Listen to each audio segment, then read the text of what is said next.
Ladies and gentlemen of the Nightmares podcast, I am holding in my hands a piece of horror history that... this is the machete from Friday the 13th, Part 7, and that it is is in my pants. You mind letting me introduce, asshole? Yes, go ahead. Okay, so our guest today is James of the HSPPA, and it is the only reason I'm even able to hold such a magnificent piece of history right here. So I'm just going to let James do the talking now. How are you, James? Hey, I'm doing pretty good. Good to be here. Good to be here in person. Yeah. Oh, dude, Love the digs, man. Dude, James was on a podcast about 2 years ago, and we did it 2019. 2019. Jesus. 3 years ago. 3 years ago. It's like 2 years and some change and everything else. So, James, if for all the new people out, why don't you explain exactly who you are, what you do, and whether or not you're a Pisces or a Capricorn. Just kidding. I'm neither. My name is James Azrael. I'm the author of the Bible and many of Shakespeare's plays. I enjoy long walks on the beach, and How about something factual? I volunteer at the breast implant clinic on the weekends. That I believe. That I believe to be factual. Head of product testing. Have an expertise in honka. The FBI, the female body. I own the T-shirt.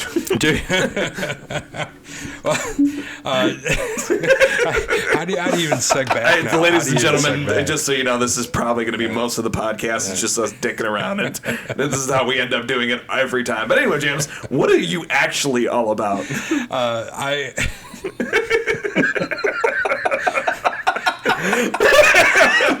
Oh God, Mark's peeking. Oh man, color correction. Stop peeking, sir. Don't peek at me. Stop it. I am the president and head curator of the HSPPA, the Horror and Sci-Fi Prop Preservation Association.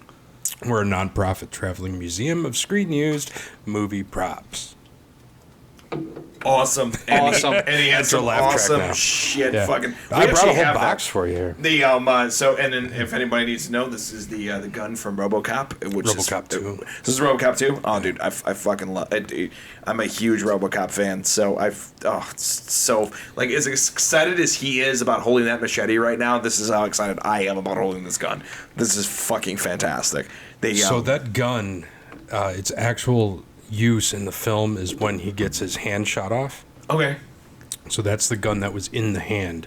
It's when the hand goes flying off. Oh, dude, that's so cool. The gun. Dude, James literally is a cornucopia of stories about full of gourds. Dude, I have so many of all the stories. The obviously one that's very famous, and we won't get to him too much, but is all the human centipede stories that he has. You knew I was gonna come out right out the gate swinging, COVID has ruined that for us. It's been if all the people that have gotten sick and had horrible things happen during COVID. The worst thing to happen is we can't use the human centipede anymore. It shows. It's just not right. Because I think about it. Because if you're doing the photo op, you got to put your face down into the mask. Yeah, it's like it's a super spreader. Dude. But James is had many of people participate in that. 3 generations of daughter, grandmother, and granddaughter. I remember a lot. And then also did have one of the Backstreet Boys almost do it. Which, by the way, I was at their concert 2 weeks ago, and that story sure as fuck popped into my head. Which one was it? Was it's the tattooed one? It's AJ. They don't ask. I do know all their names, but I have a very stupid memory about that. Let's hear it. Let's hear it. It's it's Brian. There's 5 of them. Brian, Nick, AJ, Howie, and Kevin. And on that, I will take this away from you. And the man card has been revoked. And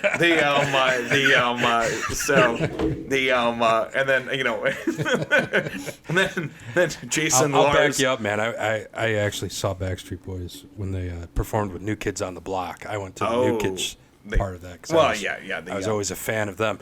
But I told everybody I was going to the saw the musical.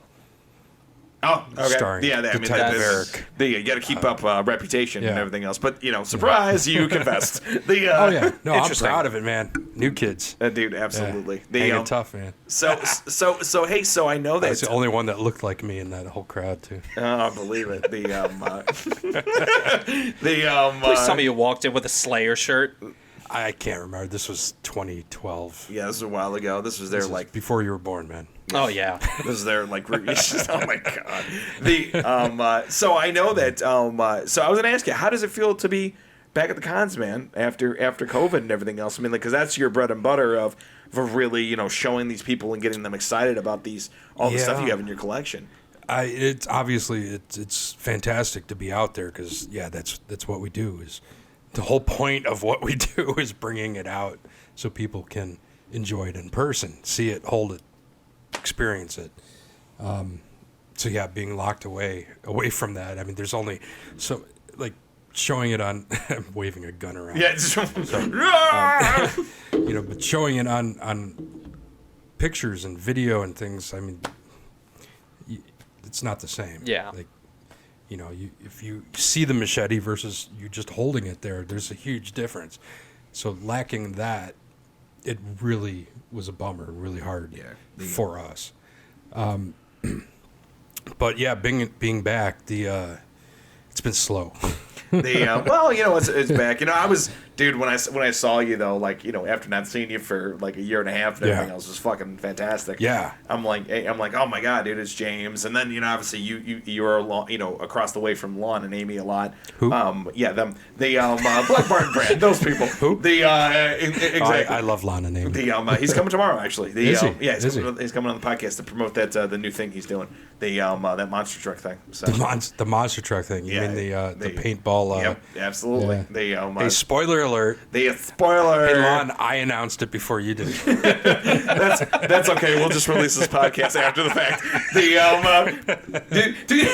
like the kid who runs to the car first, and the parents like, I have the Shotgun. keys. I have the keys. What are you doing? So what is some? So obviously you had an opportunity to probably collect a few more things and add more things to your catalog, perhaps. How's that been going? What have you expanded into? Since almost 3 years ago. Well, the HSPPA, I mean, we're horror and sci-fi, and that's because I can make anything fit into one of those two categories. I don't care what it is, from Disney to a thriller to what it somehow. I'll make it fit and work in that. So we don't just do horror. So it's actually, in this time, been a lot of superhero stuff. Really? Yes. Interesting. Okay. Because I know back in the day you actually had a Spiderman suit from the Japanese movies, and which was really interesting. But the key to that is it's the connection to horror. Yeah, I know. Please tell that story. Yeah. I'm going to mess it up without my research in front of me. But if you buy my book, HSPPA Volume 3, the whole thing is written out in there for you. So, so Canon Films got the rights to Spider-Man, and they were making the movie. So the first person they hired, and now my brain is blanking on me, Toby Hooper. To write it. So obviously we know Toby from, of course, Chainsaw and Poltergeist and whatnot. So, but that eventually fell through, and they moved to the director of Friday the 13th Part 4, and I can't think of his name. That would probably be up Zach's thing. Come on, Zach. Yes. Come on, man. Come on. Look, I love the movies. I don't go that. Oh, okay. Yeah. So they had him. He was attached for quite some time, and that's when Canon started going under. And by the way, the guy that they were trying to get for Spider-Man, if you remember, was Tom Cruise, and he was kind of signed on at the time. We were talking 1985, so this is before, Top Gun and this is like risky business. Tom Cruise. Yeah. Maybe Legend, I think, was one of the few things he had done at the time. They had him, and Bob Hoskins, I think, was going to be Doc Ock. Oh my God! if I'm right, don't hold me to this. Read my book, and you can actually read everything. But the story was pretty like twisted too that they were doing. It was more horror centric, and probably along the lines of kind of what we saw in Raimi's Doctor Strange, and whatnot. But then so after Canon started going under, they had lost funding. They had already built the sets and stuff, so they reused the sets for. I'm sorry. There was another guy right after him, which was Howard Pym, I think it was, a Filipino director. Went on to do the Captain America movie in the 90s. Oh my God! Yeah, that's and then that's just a masterpiece. Yeah, but they reused the sets that they had built for Spider-Man for the Jean-Claude Van Damme, his first major movie, Cyborg. Oh yeah, okay. So those sets were well, dude, it's amazing, like, when, like, you find out, like, tidbits about, but especially, like, when it's shit that, like, didn't happen. Yeah. Like, my favorite story is District 9. Which District 9 was actually all the sets from what was supposed to be the Halo movie. Oh. And it ended up getting canned because Microsoft and Peter Jackson couldn't come to a fucking arrangement. Yeah. Because Microsoft wanted way too much fucking money. But they were already, like, doing sets. They were building designs. That's why if you actually watch that movie, you'll notice that the aliens in the movie are eerily similar to the Covenant in Halo. So it's always funny, like, you get a sneak peek on what may have been. That's interesting. And is that, you never heard the story? No. I've heard you talk about this story. The thing is, I'm like, I look at those creatures in District 9 and I think of the Covenant and I'm like, it's the big fuckers, not the little ones, the big ones, the big guys. Not the little teddy bear fucks with the breathing mask on them, but it's the big guys. Oh, they like Arbiter of Truth was that species. That species of the Covenant. But we're getting into some video game lore here. Want to hear a dirty secret? Absolutely. I've never actually played Halo. Hey, I mean, I'm not going to be one of those people who are like, what? The blasphemy of back this. Back in the old days, I did play a couple LAN parties where so it was against each other, but I've never actually played the game. The first game's actually fantastic. So wait, you did LAN parties in Halo or Counter-Strike? Dude, I don't even know the words you're saying. Okay. Are you speaking English? They'd have multiple Xboxes at the house, all connected to each other. We would play against each other. Okay, so you just did Halo LAN parties. Those are fun, though. Okay. But no. I mean, it's always funny, like, what could have been. Yeah. That's what I love about things like that Spider-Man is that whole backstory, that whole what if. Like the Nicolas Cage with being Superman. And I have stuff from that too. Do what? Yeah. Please share. I've got a maquette sculpt of Brainiac, and I've got one of Nick's belts.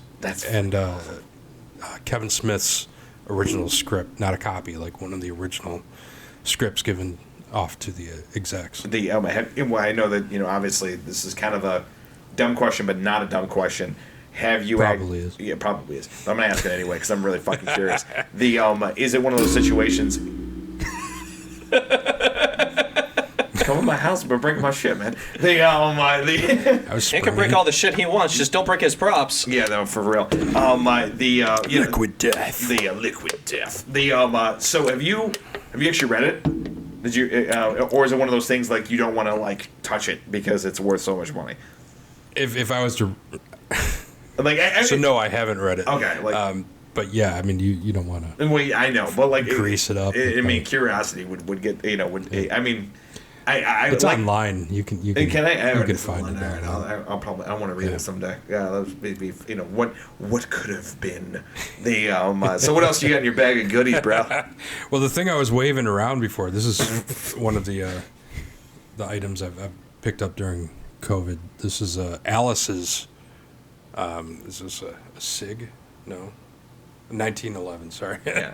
I have her SIG too. I forgot which one I grabbed, but this is from the first movie. Her main weapon, Mila Jovovich, but the rubber one. Nice. So flimsy. That's very flimsy. Yeah, I love this too. I think it's such an interesting business. Like, and obviously it's a nonprofit, but it's such an interesting business about how everything. And I know this story, but I know some new people may not know this story. I'd love to hear back how you kind of started this obsession of yours, because by the way, like in his podcast, like we filmed part of his house, and all the shit's in his house. So I mean, like, he is, like, when I say James is dedicated, like they don't have a word for your level of dedication when it comes to this kind of stuff of the collection. They do. It's called hoarding. Well, that's the psychological term. The mentally disturbed. No, that's me. Even Zach's like, that checks out. Yeah. I'd love to have you go back and kind of deep dive into how you got into this obsession of collecting shit. Collecting in general, or how the HSPPA started? How about both? Because I know that they do connect with each other. Collectors are born; they're not made. That's first and foremost. There's something in our genes that determines us to become collectors. I'm sure you guys feel. I don't know how far, because I haven't really seen your collections, but you have stuff. Yeah. So I started. Somehow I knew. How old? I must have been 5 or 6. We were in Canada and came across an ATST driver with the Tri logo. That's why it's Canada, because they, unlike here, produce things in multiple languages. So I picked it up, and I kept it in its packaging, all on the vacation, all the way home, and even to this day, it's still in its packaging. It's unfortunately not worth anything. It never really has been, because it's the ATST driver, and it was one of the last runs, so one of the most plentiful. But to do that at that age, and just to not play with it, but keep it in its packaging, that's, you're born this way. You're just born this way. And it just kept proceeding. Like, I can't say studied, but I guess it is studying World War II as a kid. I would interview my neighbor, my grandpa in junior high, some of my teachers. And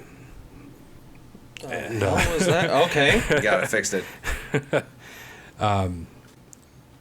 That static shock in my butt there just distracted me. Distracted my thought. So World War II. So they would give me stuff, and I started picking up stuff and encyclopedias and books, and it just kind of progressed to, I found replicas, and I think in particular it's when I discovered this guy in Australia that built Freddy gloves, and I ordered 2. They were all metal, heavy.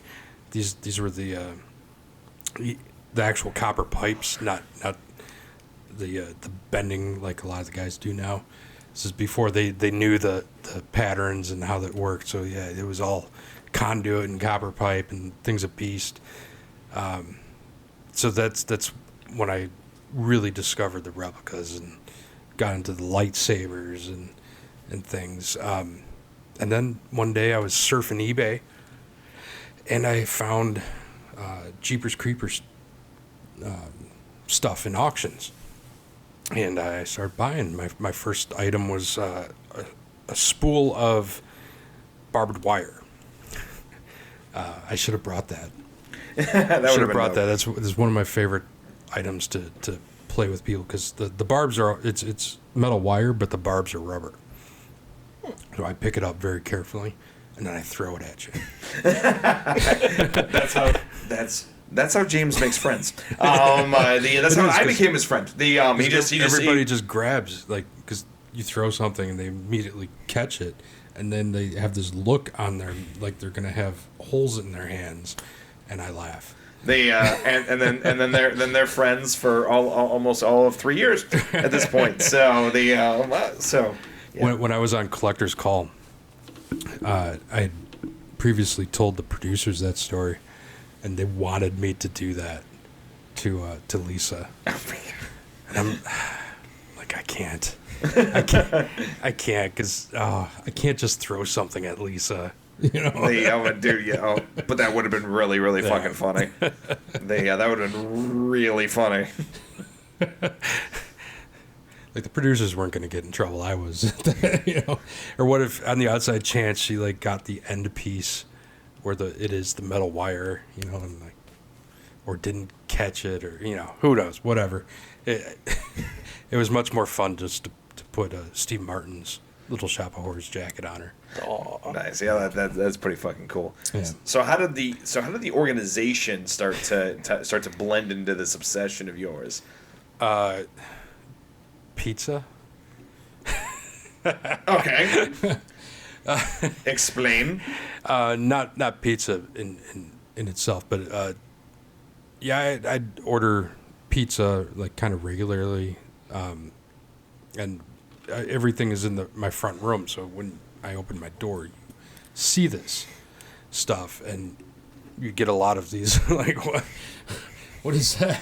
What's going on in there? I did, you know, invite them in, like, you know, show them some stuff. Some of the guys would take pictures with things and whatnot. So eventually, you literally like just mapped out to like the perfect plan to be the perfect serial killer. Like, as well. literally just have like a bunch of interesting shit and everything else, and watch them all flock to it. I mean, it doesn't have to be candy, Mark. They or roofies. But you know, this could be a bunch of interesting props and everything else. It's a lot harder to go, I got roofies in my van. You know? Hey, I don't know you, but You're like, just drink this very strange liquid for me. Hey, that was your fault, sir. The good marketing for the people at Liquid Death. Right. Now with roofies. Now we're introducing new. There goes that. Yeah, now introducing a new Bill Cosby flavored Liquid Death.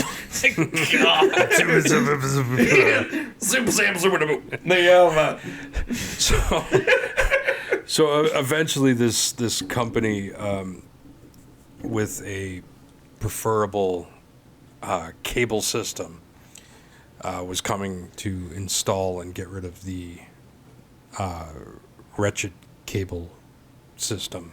So there's like one of two that, like, one can be bad, one can be good. Yeah, we all know who the bad one is. Comcast. They suck. Yeah. Fuck them. The Empire. I will attest to that. Fuck them, especially Xfinity. Yeah. Oh my God. The Empire, as we call them. The Empire is cookies. They don't. That is also true. Yeah. They come to the dark side, kids. They have cookies. I won't say the good one until they start sponsoring my stuff. Fair enough. Fair enough.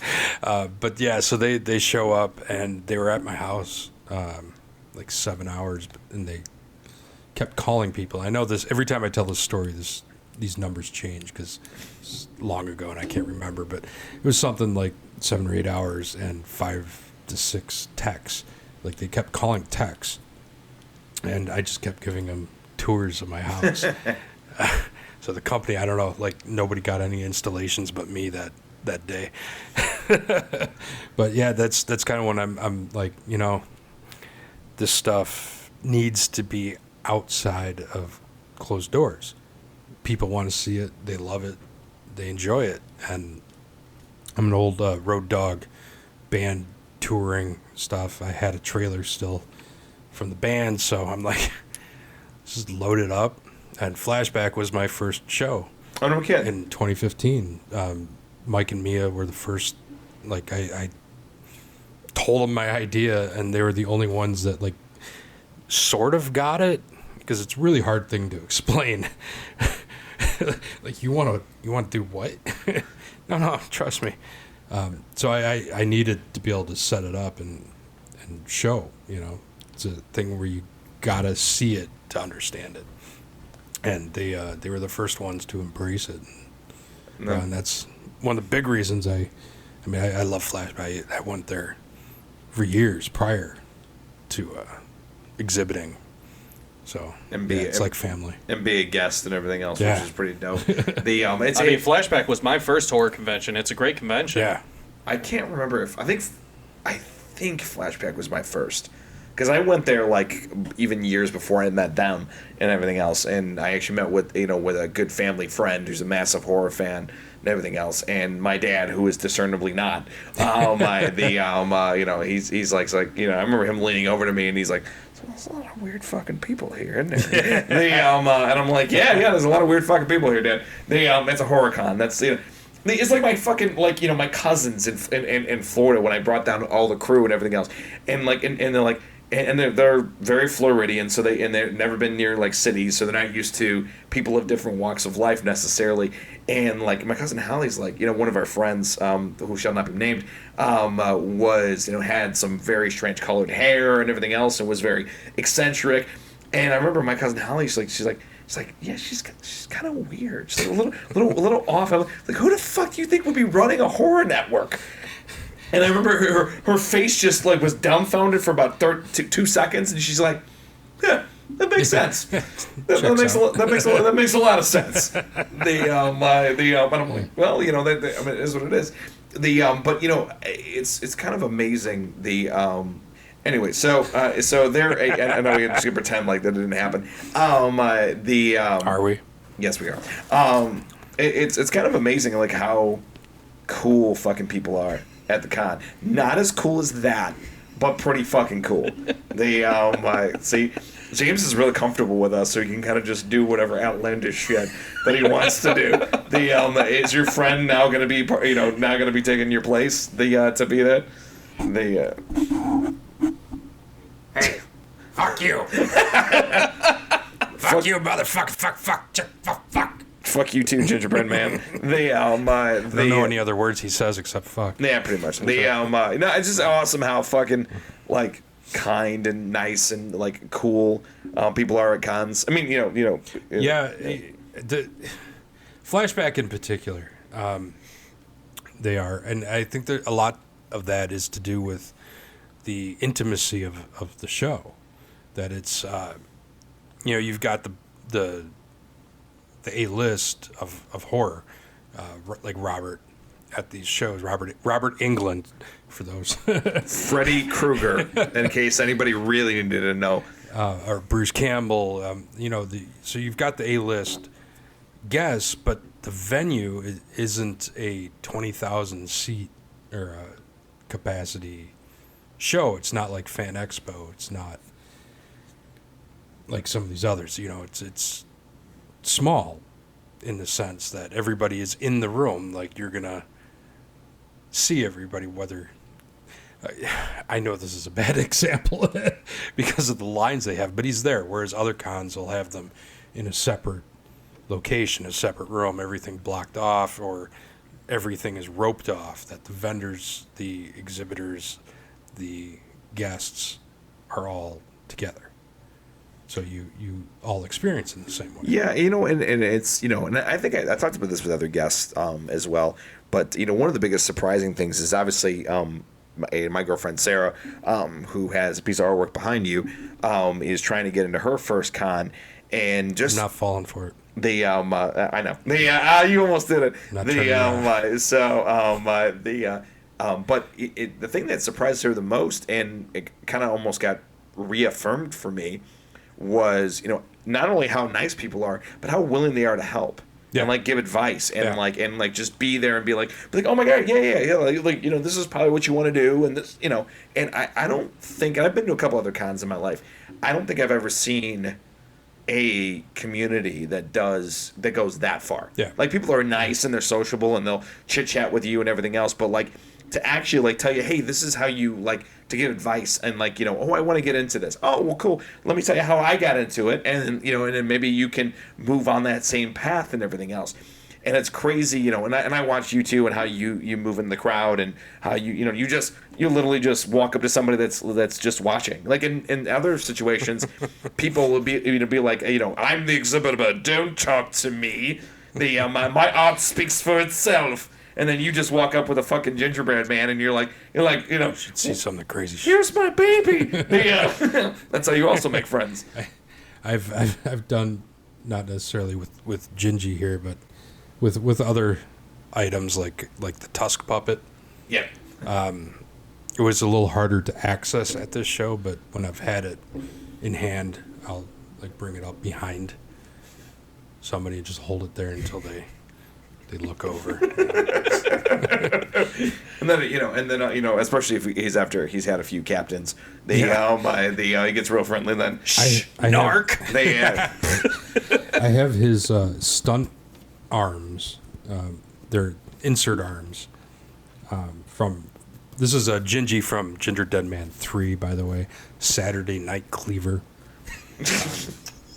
This is the static puppet that you see throughout most of the thing, like moving like this, running about. And then there's the highest quality of filmmaking. There's another one just like this that Chris actually has, where you can insert here to move the mouth a little bit. Nice. And then they had a bigger one for the insert thing. But then there were insert hands, which are larger hands on rods. And they just use those to stick into frame or whatever. So I'll take those every now and then around, and you have to be careful who you do this to, especially these days. Yeah, I know. But I'll start petting somebody, or I'll like cover their eyes with it, See, James has no middle ground. Either James makes friends or James makes enemies. There's no in between there. It's hard to be mad. By the way, you have to Gingy is choose to touching be you. an enemy. Oh yeah, that's true. That is definitely true. No, every time you go into his exhibit, he has several people that are very close to him. Family, very close friends that are very knowledgeable about stuff, and that's the cool part too. Everything is readily accessibly there. And and also too, everybody's knowledgeable. Like hey, I had about this and that, and like, oh well, did you know about X, Y, and Z? And then you're like, no, I had no idea. Like that, and they'll go into a whole I mean, I'm thinking that the first time I actually met James in person, I think it was I saw John Candy's piece from the barf from Spaceballs, and you went into this whole deep dive story about how you got it, and obviously I'm a massive Star Wars fan, but a huge fan of Spaceballs, and I grew up with John Candy, so it was really, really fun to have you go into a history. So if you run into James at any con, he's very passionate about what he does. That was the point I was getting to. Yeah, I mean, but that's part of HSPPA, our experience. It's not just the props. It's that we have that same passion, and Gingy's in the way. You stay there. Smoke a doobie, man. Checks his box a little bit later and it's fucking gone. Yeah. Fuck. Not again. It's a horror version of Where's Waldo. So yeah, I mean, it's sharing the stories. Those stories is a huge part of it, and that's kind of one of the reasons for the books that I put out, if you will, HSPPA Volume 1, 2, and 3, available on Amazon. That they're not. We did it as fundraising, but they're not just photos of the book of the photos of the book in the book of the book. Of the props. They're high res images of the props, but it's the stories. It's our stories. Some of them are of the creators' stories, like Nick Benson talks about some of the props in there. In fact, I have the one with me that he talks about in there. Nice. We'll see that in a second. And the actors, again, at Flashback a few years ago, Paul Taylor. I know I'm pointing at Doug Bradley, but... that's okay. But Paul Taylor, Hellraiser Judgment, Pinhead, I have his outfit. and we had talked prior to the show, and he's like, would you, how do I put this, care if I wore the costume again? Like, fuck no, man. Yeah, let's do it. Right on. I'd like to slip into some leather, please. Yeah, I'm like, hell yeah, I get to have Pinhead dress up in the costume again, and he did most of the show there, like Sweet. The Saturday, just sitting at his table dressed in his Pinhead thing. But that's fucking awesome. He like a week or two before the show, he goes, so I was thinking, I'm gonna be really boring from like here to here. You don't have something that I could like wear. And without missing a beat, I had been working on a display for another item, and I'll tell you what that is, but if I tell you too soon, it'll ruin the story. Fair enough. So, without missing a beat, I picked this thing up, and I hold it out. We're on video chat, and I hold it out to him. I'm like, I do this, and it's Fozzie.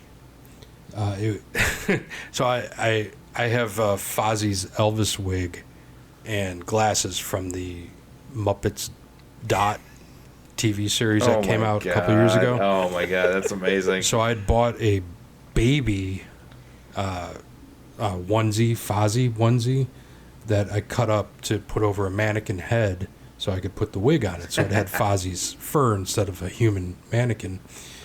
So I had the top of this, the little bonnet that the baby wears, Fozzie's head, his ears and everything. So that's what I'm holding out to him. I'm like, I've got this. And he goes, yeah, no. I'm like, you will. It's inevitable. So I contact my friend Simon to make him a crown of thorns that he can wear, which was really cool and turned out really nice. But so at the show, Craig, who you've met before, yep. He was with me. Craig is my VP now of HSPPA. So, yeah, Craig's an awesome gentlemen. Yes. Chip, chitty up. Yes, crash, yeah, buddy. Yes. I couldn't do any of this without Craig anymore. So Craig and I are dressing Paul at his booth in this Pinhead outfit, and so he's all dressed. He's got his back to me, and he's fixing the cloak. And by the time he turns around, I am sitting there with my arm extended, holding the Fozzie hat, and he just looks at me and goes, "Oh, fine." And that is James 1.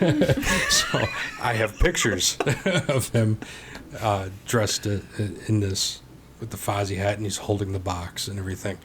Only for a few seconds we did this, and then gave him his crown of thorns. But all of this is in the book, and he's talking about being reunited with the costume and all of this, and that little added story is in there along with the photo. So I printed out some of those photos then, and I sent them off to him. One so he could always keep it, and then for Simon and for Craig. And then one kept for blackmail. And one kept for blackmail. Well, it's in the book, so it's all over the place. I was going to say, Mark, it's already in the public. I'm messing around. So he sends them back to me, and like he went all in. Each one had a really stupid Fozzie joke. You know? It was just amazing. It was just fantastic. So Paul is great, and I have no idea if I was answering a question or not. Nope. That was a lot of fun. No. But yeah, so dude, that's the magic of this. Man. We just go on tangents. It's great. It's great. That's the fun of the exhibits. We did Fan Expo Philly in May, and that we had mostly superhero type stuff. But we had all the Harry Potter robes out, and those are always a hit. In fact, this last flashback was the first show that we didn't have any robes out. Part of that is because we had to do such a huge Bill and Ted carbonation of water, man. liquid burp, it should be called. This is what you get for feeding them liquid death. Good job. Liquid indigestion. It is tastier than LaCroix. Oh, dude, so much more. I hate fucking LaCroix. So this gal comes to the booth, and we dress you up. Yeah, we'll do whatever it takes to, we try to do these photo op with a prop, to raise money, but we never push it. Like, we're the worst fucking salesmen. Oh, they're terrible. And trust me, I've given advice, and James is like, dude, I'm not gonna remember any of that. I'm like, this is what you gotta do. You gotta, market it in. And he's like, dude, you just barking up the wrong tree on this one, man. Well, I mean, at the end of the day, we don't want anyone leaving disappointed. Like, the whole point is the experience. Yeah, the fundraising would be helpful, but I'm not gonna ever say no. No, dude. Be like, no, fuck. I mean, I do say no based on the item, because there are some, especially rubber type things that are, and we'll see with the other prop, that they're just not handleable, and that's for the safety of the prop versus not, versus saying no. But so anyway, so she's all excited seeing these things. So as soon as we see somebody excited, we go, especially with the Harry Potter stuff, it's, what house are you? They all know their houses. Oh, they do. Oh, dude. Like, dude, what, man? When you think some horror fans are freaks, holy fuck, dude. Go watch. Like, two fans that are worse, by the way, are Harry Potter fans and Disney adults. They're the two craziest groups. Like, I make no bones about it. They're both insane. I don't know. I've experienced every fan group. Oh, I believe that very heavily. And they're all equal. Oh yeah, they're all. and I love them all because it's all passion. But yeah, so she says, what is the yellow one? That's it's Slytherin, Hufflepuff. That's Hufflepuff, Ravenclaw, right? Ravenclaw's blue. Yeah. Okay. Is it? Okay. Yeah. And I know Slytherin's green, and then Gryffindor's red, right? Burgundy, sorry. Right. Burgundy. Yeah. So Hufflepuff, and so we, I think that was one of the first ones because they were backed, and we take the mannequin down. Like, we haven't said anything to her except that, so we pull the mannequin down, and we start taking the robe off, and you just see it on her face, like, you're what? You're gonna let me what? So Craig puts the robe on her, like, she's literally screaming. She's just yelling. I start videoing. If you go on the HSPPA Facebook, you can go back to May and you'll find this video, and it's just her, like, screaming for like a minute and a half, like, I'm a Hufflepuff. That is so fucking dumb. Hey, so you know what? I was going to ask you a quick question. She calls up people on the phone, like, while she's wearing it, like, I'm wearing Hufflepuff. It's just fucking amazing. That is fucking amazing. Yeah. And you too, I love what you said too when I was giving you some advice about that stuff, and you're like, dude, like, for me, man, my mission statement is I want this to be for everybody. I don't want to, I don't want it to be exclusionary. I want it to be for everybody. But something I always kind of wanted to ask, but I just didn't get a chance to, was there any moment when you done something like that, photo op with a prop, and something really, like, pulled on your heartstrings? Oh, all the time. Was there something, there's like a memory that you have that, like, kind of surpasses the rest? It's not one, like, direct. I mean, it happens so often that, I mean, even this one is probably the most, like, extreme. It was just freaking awesome. But tears, especially with the Harry Potter people, when you put the wand in their hands, or what, you just see them. This little 6-year-old girl at one show, we put the Wonder Woman tiara honor, you know, and it's she just becomes Wonder Woman.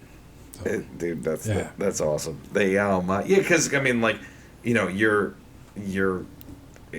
allowing somebody that's lived with. I mean, like, that's like me or Zach, you handing us Luke's lightsaber from any one of the original Star Warses. I mean, like, that's, should have told me I would have brought some Star Wars stuff. I'll remember for next time. It's a horror podcast. So I mean, you're dealing with, I was talking to the last guest, like, about nostalgia, and, like, you're dealing with, like, people's, like, very deep-seated and childlike nostalgia. Yeah. Well, I say this a lot in interviews. The movies, more so than even music, are tied to us emotionally, to times in our lives. And I mean, when I walked in here, what we were talking about, Motel Hell, and my you know, I'm right back to that little kid with the channels on the shitty little TV trying to get the UHF in. You know, it brings you right there, and you're just tied to it. And with Star Wars, I can tie everything I have done in life to my watching Star Wars. That's like fucking every awesome. major decision I have made in life is because of Star Wars. It's a pretty, hey, if you're gonna pick something, that's a pretty good fucking one to pick. The and actually too, it's crazy to think about, like, it's so funny, like, it's such a human experience. And I think we're on a run here of being very philosophical today, because the last guest we were pretty philosophical with, Well, I mean, we started off with dick jokes. Yeah, so. I mean, hey, let's go deep. Wow, giggity. That means two things, kids. But it's kind of an amazing experience. It's fucking awesome. I love it. He's fucking around. What's going on, guys?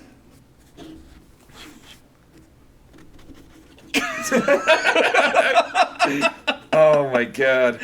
Look at my fucking Ken doll shit. It's so hilarious and disturbing at the same time. I love this. It's pretty fucking great, actually. He has a butt crack. It's like, oh my god, he does. Oh my god. It's so tiny. I have his wang. Yeah. Yeah. I call it a baguette. In Ginger Dead Man 3, there's a hole in the wall, and he uses it as a glory hole. So he sticks his baguette in there. Oh my god. Only the person on the other end rips it off thinking it's a baguette.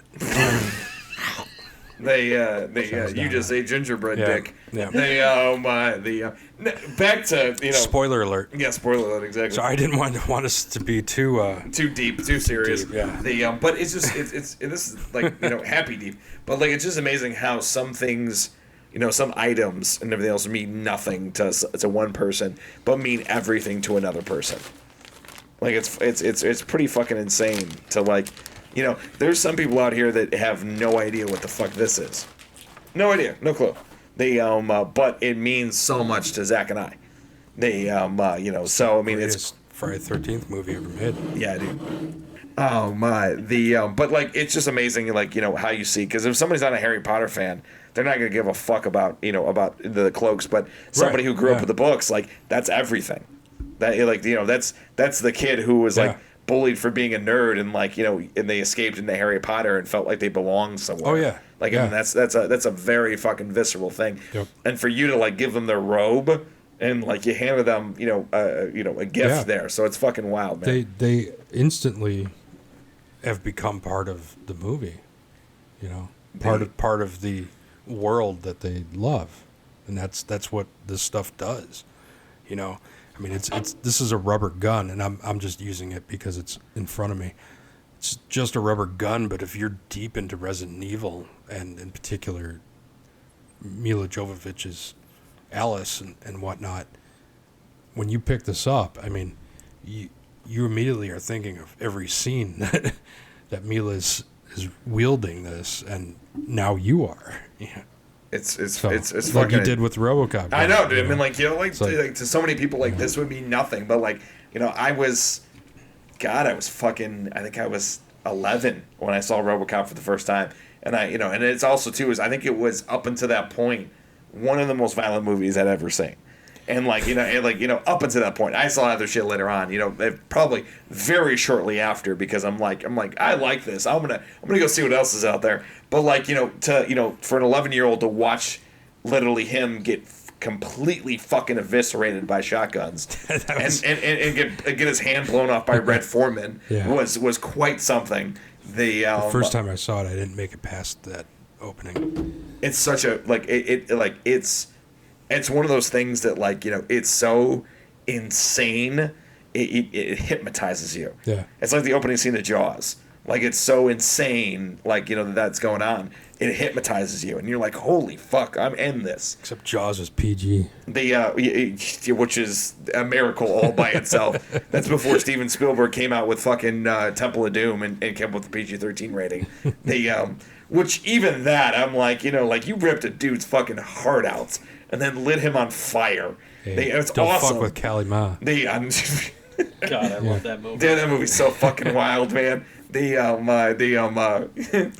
Except for Steven Spielberg's ex-wife, man, holy shit. She was very annoying in that movie.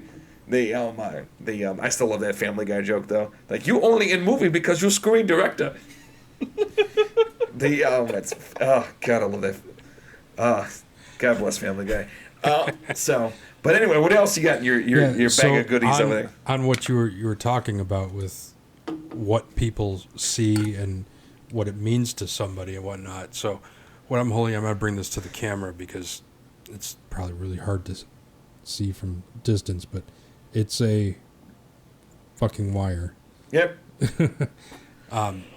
So it's this wire that me and Nick Benson met. Really? Over this wire. So, and this is the whole story with that. So Nick Benson, for those unaware, because I love him, but his name isn't as known, but it should be. He's it's not like Robert Englund. Yeah. But Nick is a FX artist, and he worked in particular on Nightmare on Elm Street 4, many other projects and whatnot. But so Nightmare on Elm Street 4 is my favorite nightmare. That was the first one I saw in fourth grade. I dressed up as the VHS box. Nice. I got the poster, wrote everything out on the back of this box, had my arm sticking through it. My parents wouldn't let me waste the $5 on the commercial Freddy glove. So my mom gave me a gardening glove, and we stuck butter knives through the fingers. And that's what I went to school with. And then it's just, I think my neighbor's old fedora or something. So, it was pretty rough. But that poster I took around to conventions at one point. It's all ratty and stuff, and told everybody that story, about it. And I've never been able to find the photo. My parents have it somewhere, but okay. Anyway, so I'd come upon this piece. Are you guys familiar with what this is? Refresh our memory. This is one of the soul puppets from the end of Nightmare on Elm Street 4. Oh, shit, yeah. Is that when they're coming out of, what was it, the wall or the body? Out of Freddy. Yeah, okay. This is the one on his shoulder. That's the one where, because they had to make a giant Freddy puppet, right? What, they made a giant chest for the souls. Mm-hmm. That was just dental dam, and they pushed faces through it so you could see them moving and whatnot. Yeah. But no, this is from the end, the fight with Alice, when he's got all the bodies coming on. NECA just made a figure of him, and this is on there. So this is right here on his shoulder, and it's reaching over here. So I had posted this online for a show HSPPA was doing, and he's attached to the T-shirt so that it would stay on his shoulder. Nice. So it's filled with Robert Sweat for those that want to clone it. So it's just a simple rod puppet. This is the wire that was in there to move it. And so I had posted this, and I was actually at a show when I had posted this, and so I wasn't getting messages or able to see messages right away and whatnot. And I'm standing there, and I look down, and I've got this notification. I look at it, and there's a video attachment, and this guy named Nick is like, I worked that puppet. Here's video from Will Forsh. If you guys know Bill Forsh, William Forsh, another FX guy.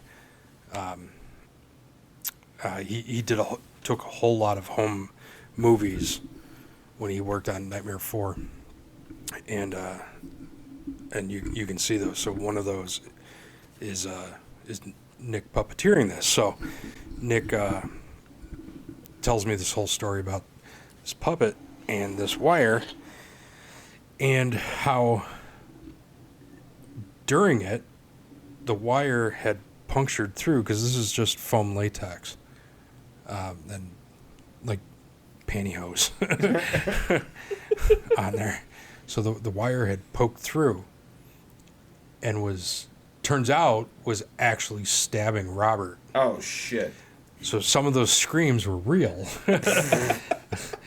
Plausibly, yeah. I don't know if that's what got used, but yeah, so that's kind of how we met, was over this wire, and Nick stabbing Robert Englund with it while puppeteering this little guy.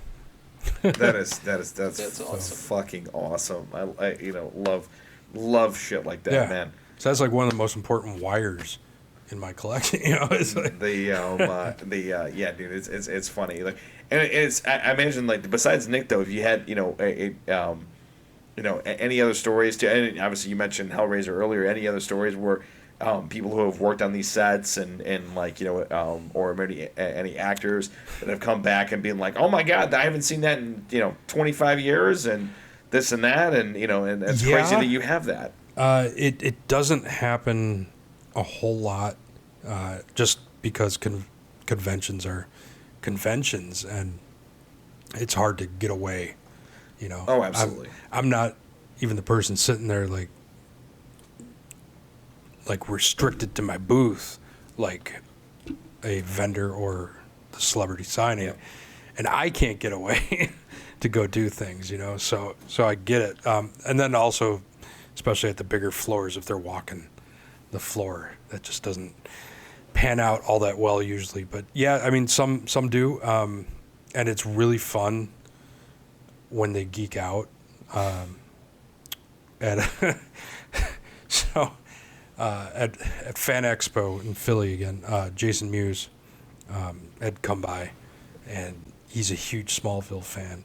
So I had a whole bunch of Smallville stuff that was on display, and he was just nerding out just on the on Lexus Comics, and like, oh, I remember this episode, and he's rattling off the episode numbers like we're in comic book guys' presence, and it was fantastic.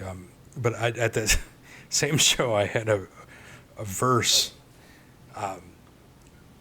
situation that I'm embarrassed about, but I still hold fast on it.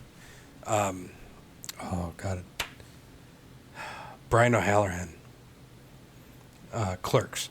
Oh yeah. The grumpy one, not Jeff. Yes. Dante. Yeah, Dante. So it's still early in the COVID world of shows opening up and everything.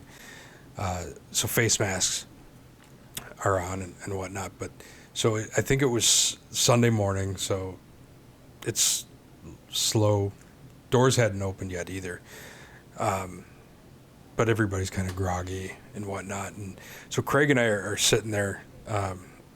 We're getting stuff together, and we're used to people coming to our booth all the time, doors closed or not, whether it's the people working for the hotel or the convention, in particular, the custodial people, because those are the ones that come through the most. So they're always like checking things out. So, but then Sunday mornings is usually when vendors do their walkthrough before rounds. the doors, because they haven't had the chance. So the other thing that happens a lot is people try to touch things. Just I don't know what it is in the human psyche, but they have this need to, if it's far and up, they need to reach and touch and poke. So we're used to that happening and having to shut that down a lot, because part of that is people don't always realize what we are looking at it, because everybody there is selling things. So you assume that we're... I literally cannot tell you how many times but just hanging out with you the last con, because we were over there a lot, like at least 8 people came up and said, hey, is that for sale? Yeah. They dozens of times. I only heard one guy, but it's easily believable. Yeah. And in general, you don't expect that. This goes back to my earlier thing of like, how do you explain what the fuck we are? So, and some shows don't always place us in the best thing. If you're walking a vendor hall and then all of a sudden you're upon this thing that essentially a traveling museum, isn't by the way, selling anything, like you're just not expecting it. So I get it, but and then they don't get that it's real, because like, why would there be real stuff here? Like, you're near the cosplayers, this is all replica, I want to buy it, Yeah, exactly. So anyway, long story about people touching things. So there had been a couple people milling around and left, and there was this one guy there, bigger guy. He was wearing some sort of Kevin Smith hockey jersey type thing, which when Kevin's at a show, there's a lot of guys wearing that. It's just commonplace, and they all kind of look the same, especially with a mask on. They've got a backwards hat, and anything. So there's this guy, and he's just checking things out, and then all of a sudden he grabs the Movies shirt and starts lifting it off the little mini mannequin. And I catch this in my peripheral, and I just go, and part of this might have been because I hadn't spoken, just the way it came out, like when you haven't talked in a minute, and then all of a sudden you're talking. So it came out with, sir, sir, and he like froze. I'm like, sir, don't touch, sir. You will not touch it. And he goes, sorry. I was just looking at the tag to see. He's like, I'm Brian O'Halloran. I wanted to see if it was one I wore or something. It's like, it's the one. Fuck, sorry, man. Like, mask on. Like, you look like 20 other fucking people that have been through here this morning. Like a Kevin Smith fanboy. So that was like I felt bad that I fucking scolded Dante. Hey, he's fine. If he didn't have the mask on, I would have seen who he was and that he wasn't doing something malicious. Yeah, exactly. Yeah, you got to protect your shit, man. Like, it's one of those it's things. instinctual. Like it had nothing like, check the tag. That's fine if I had known who it was. And dude, honestly, man, if he took that personally, man, that's on him. I don't think he did, but it was just very, very awkward. Nah, I mean, dude, like, you don't know who he is. Like, he's touching your shit. He's touching your shit and everything else. Like you said, you saw 20 other people just that morning alone. It's like, you got to protect your stuff. Yeah, dude, there's like 20 motherfuckers that look just like you. So even if it was just somebody I've never like yelled in that. Attention, young man! They are mine. like, sir. like a principal at a junior high. That's how I came at him. That's why I feel like he didn't even say like young man. Yeah. Like, young man, you remove your hands from that item? Let's not touch. That's usually how I'm, hands off. It's better not that you don't touch. Sir? They, like an indignant fucking old, man neighbor. They yourself just like, where did that come from? I did. Oh my God, I'm my father. Yeah. But that's the most awkward of the... not the most awkward interaction. There's a lot of times I bring the items to the people because they can't get away. It just depends how interested they might be. Like Michael Rosenbaum did a show. Do you guys know who that is? Lex Luthor, Smallville. Yeah, absolutely. He's got a pretty good podcast right now. Yeah, he's doing good. He's a fanboy. Oh, absolutely. Of Smallville and horror. He loves horror too. But so doing a show there, and I had all of his comic books. This was a few years ago, and he obviously couldn't walk the floor and stuff. So I did a photo op, and I brought the comics to the photo op. So we took the picture of us all holding the comics. That's awesome. And he fucked with the photo op people and the handlers, because you guys have done photo ops before where it's channel call just in and he stopped everything so that he could look at all the comics. That's awesome. And they were so pissed at me, but that was fun. Like, he loved that, and then on the flip, Piper Haley from Charmed. Piper. Yeah. Oh no, I watched it with my mom growing up. Yeah, we're familiar. Know it. Yeah. Charmed, Buffy, Angel, all that shit. But you should know the name for me here. Haley McComb, something like that. I have her Viking skirt, and her handler had asked me to bring it by for her to see. And I brought it by, and she could have given two shits. She's like, "What is this?" It's yours. Like, it's fucking yours. You wore this in the show? Well, dude, I gotta ask you a question though. Like, why did I even fucking walk over here? Yeah, it's fucking ridiculous. Like, I got a question for you. Yeah. So, I have a huge ego. And then a sawed off to the face. And that same vein about having a gun to your face and everything else. And what are some times when shit's been like really awkward? Like, have you ever had, like, you just said you had some awkward experiences and everything else, but that Brian O'Halloran is the one. I don't think anything is. It's been pretty normal by the numbers and everything else. Nothing too painfully awkward. Yeah, one of the most non-heinous experiences was that flashback, and that was a Saturday. Alex Winter came over to the booth. Nice. And like I felt like I could be done. Like, that could have been the last show. I can retire.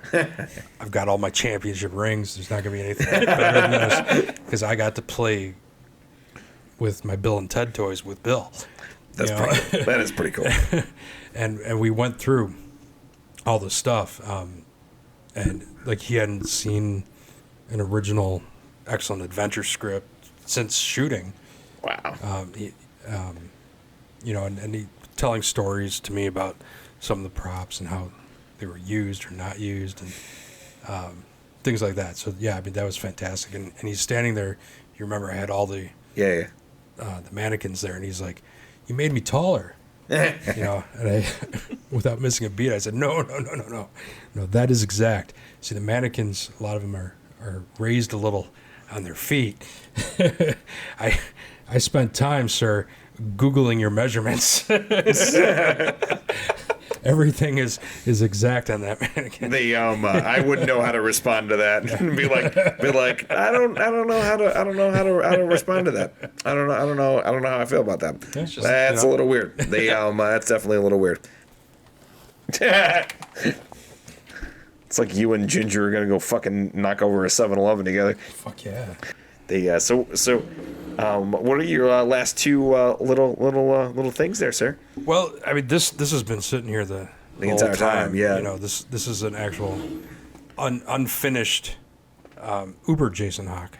It's fucking awesome. Where'd the other one go? Oh. And this is the regular. Why must everything be round? I don't know. And this is his regular Hawk. So, yeah, we've got... Pre-Uber, post-Uber. It's kind of like that... It's fucking dope. Fucking dope of dopeness. Yeah. I love Jason X. That was fantastic. It is a phenomenal movie. Such a fun time. Oh, dude, it's a blast, dude. Like, it's so ridiculous. And then you got one more there, sir. Yeah, so this is the last item here I brought to share with you guys. Any guesses? I believe Zach had an answer, but I wasn't quite sure. Let me see that. Nope. Oh, got it. Excuse me. So, what is it, a tooth, too? What kind of tooth? I don't know. How good is your dental... Terrible. Yeah. Terrible. I am terrible with teeth. We don't cover dental here. It's a molar. King Kong? No. Damn. Tyrannosaurus. I don't know, dude. I'm just gonna say I don't know. I'm gonna let Dental is really I'm gonna let the professional handle this shit. Yes, I am. Okay, so you're on track with the giant aspect of like a King Kong or something. Yeah. But no. So you see all the glitter? Yes. Mm-hmm. That's 80s VFX for glistening inside the mouth. So the lights would glisten. Nice. They moistened it down too, but you know, that really works. So no, this is Audrey 2's Muller. Little Shop of Horrors. Holy shit. No shit. Yep. That's awesome. Yep. You know, man, and the funny thing is, just guessing that I wouldn't have caught it. I haven't seen that movie since music class in 3rd grade. Wow. I probably haven't seen it since high school. So it's been a minute. Yeah. But where did you come across that? One of the old. You know, I can't tell you guys where I get my toys. Mark, that was one of the questions specifically told not to ask in the first podcast. Sir, I thought you would be a professional. I was not in the room. Things. I did not sign that NDA. I don't even know. In fact, what is an NDA? You almost got me. The two things you do not ask: prices and where. I lull you into submission with dick jokes, and then I get you to reveal the real juicy stuff. Whew. I got a contact. As my people like to say, I get a guy. I got a guy. We'll say his name is Dave. Sure. It actually is. That's awesome. Dave's not here, man. So, yeah. I got a few things from him. Nice. That's fucking awesome. No, he was a crew member. Worked on so I have his crew jacket and this and a couple other little tidbits. The piece of the radiator when it explodes, some leaves. Nice. That's fucking awesome. Yeah. So, all right, I got a question. Of Zip podcast, which we usually always end with a question, and ours are going to be a little different. It's be an offshoot of it, and different from yours. But James, what is a prop or a costume or something from a film that you really want, but you haven't got it yet? I'm like, that's a prop. That's a prop. That's a prop. What is something that you really, really fucking want? And then I'll ask the question to us, which is, what is something that we would really like to see? That one I'm more curious on, and what your answers are, because mine. I mean, there's the obvious of, you know, a Darth Vader helmet, a lightsaber, but these aren't obtainable. These aren't things that you.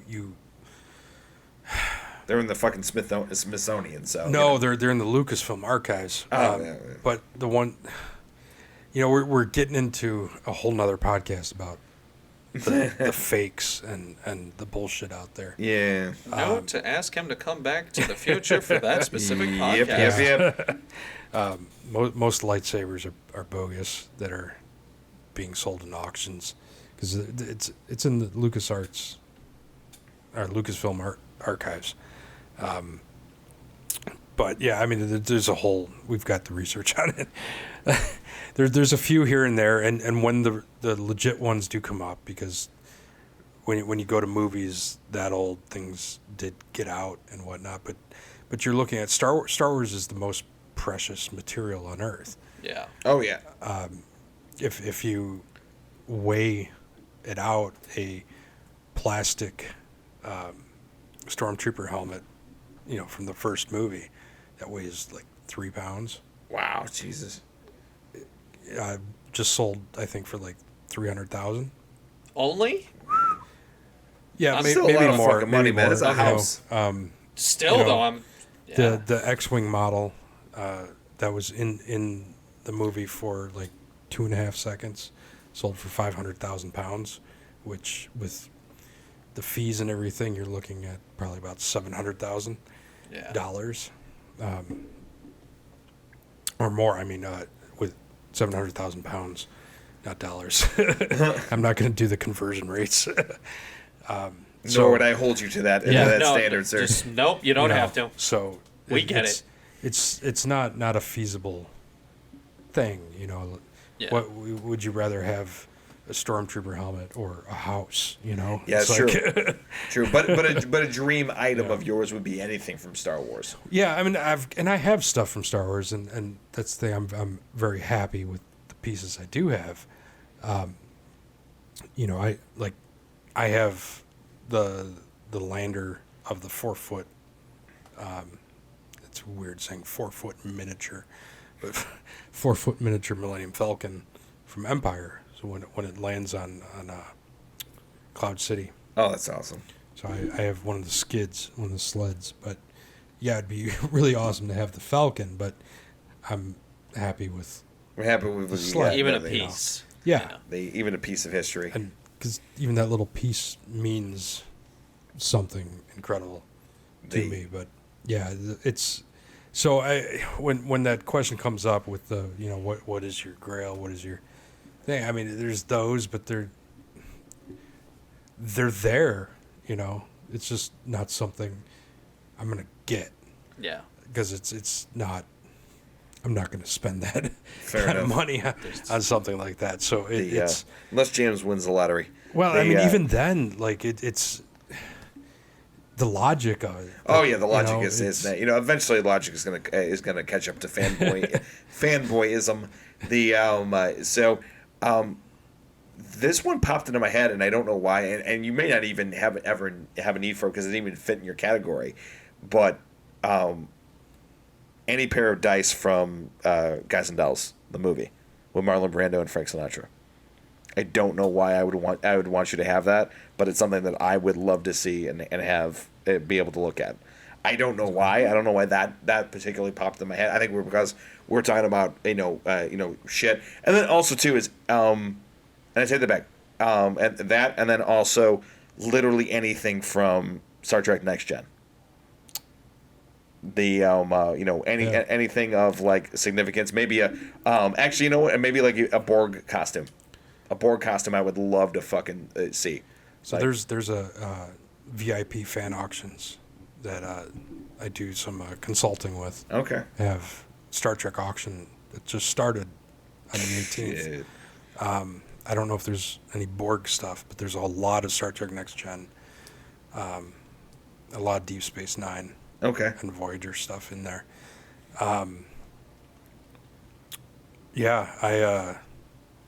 do I have?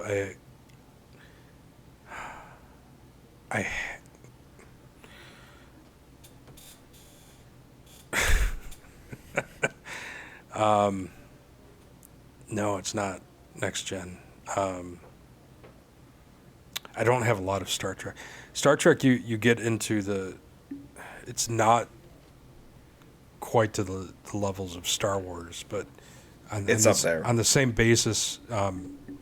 Because Star Trek never has hit the mass that Star Wars did. That's true. Where you can have a 2-year-old and a 90-year-old. And they all know who Star Wars is. Yeah. It was never the toy gambit. Well, it's also the difference between film and TV at that point. Star Trek was always TV, and Star Wars was always movies. So there's a big stretch there. So because of that, it's never reached the insanity on the price structure, but it's still up there. So getting stuff is, while there is also more of it because of so many TV series and stuff, but yeah, I do have the Doctor's uniform. Oh no shit! From Voyager. Oh okay, yeah, the hologram Doctor. Yeah, dude, I would love to say. One of these days, I would love to see that. Yeah. I would absolutely love to see that. I have a Tribble from Deep Space Nine. All right. I was not as big a fan of DS9 as I was the rest of them. But yeah, dude, I would love to see anything of that. Yeah, it's his. I'm forgetting the terms. Emergency commander. In the episode on Voyager, he takes over as captain of the ship. Oh yeah. Emergency. It was like hologram emergency captain. Yeah, I know exactly. So it's that uniform because it's the red one. No shit. Okay. Or the nice. burgundy. If you will. Fucking love it. Yeah. They absolutely love that. So how about you, Zach? Yeah. So for me, I mean, we've already talked about the Star Wars ones and how that's almost nearly impossible, but Predator weapons, like the spears, I've wrist seen blades, tons of them. plasma casters, other than Jason, like Predator is like religion to me. Like, well, Chris Sadlowski, my Wonder Twin, member of the HSPPA and my co-owner and one of the amazing chefs at Spooky Swirls, has one of the Predator masks from, I think it's AVP, might be AVPR. Wolf? Like the Predator from AVPR. I think it's Wolf. Elder. I think it's the Elder. Elder? Still. Yeah. But don't quote me on that. No. It's one of them. Nice. Okay, I mean, yeah. Either way, like, just to be able to hold like one of those she masks, has two of the xenomorphs wear too it. from it.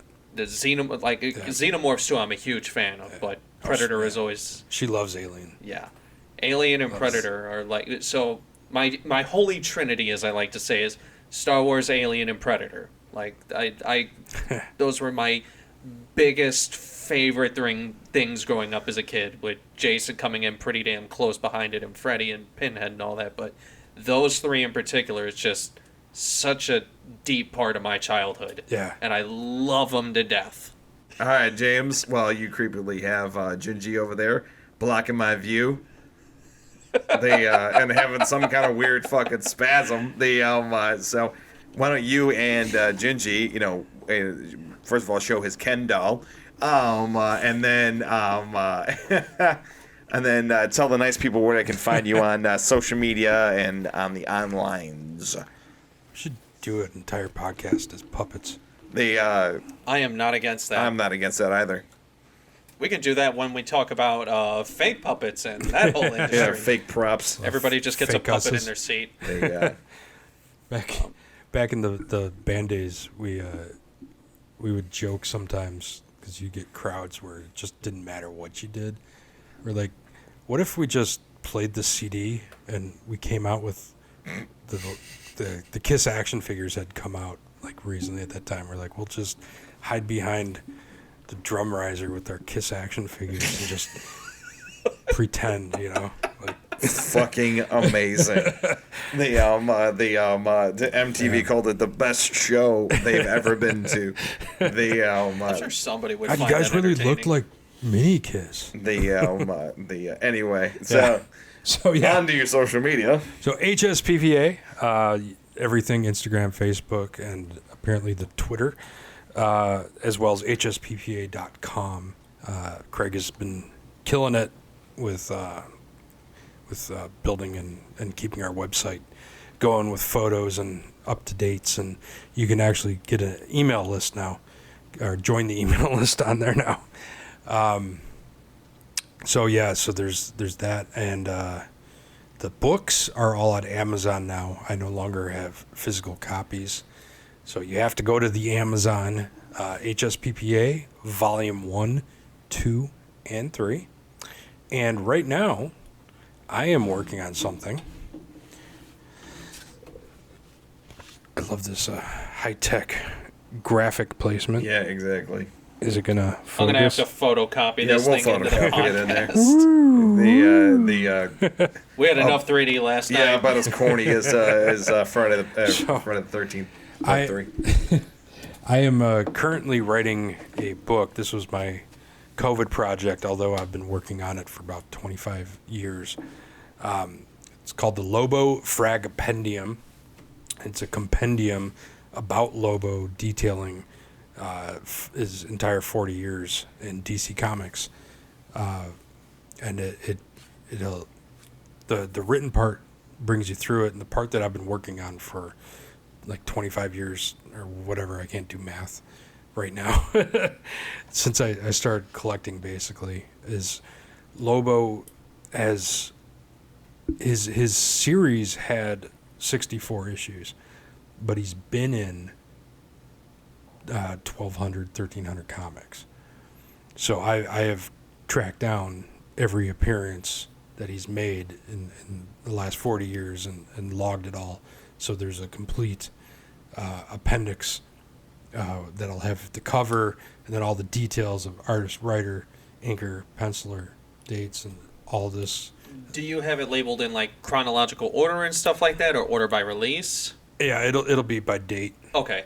I was going to say, I wish they did that for more characters, because especially for Marvel and DC, it's become such a clusterfuck over the years that it's like, where do you even begin? Dude, it's really difficult. Yeah. Even my in-depth doing this myself, I lose track. Yeah, I can only imagine, especially with that many issues and 40 plus years of history. You've got the universe switches and the timelines and the jumping and stuff. But yeah, I mean, for ease of looking and stuff, I see a lot of lists do things alphabetically, and that doesn't make sense. But this will be broke down by release date, and on top of that, in different sections. So you've got the original Lobo, that 1983 to 2011, the New Earth Lobo, and then you've got the New Universe jump with like Emo Lobo and Lobo, the remake Lobo, the reboot Lobo, into the current Lobo, and we're even including Crush, his new daughter. Nice. So, yeah. Nice.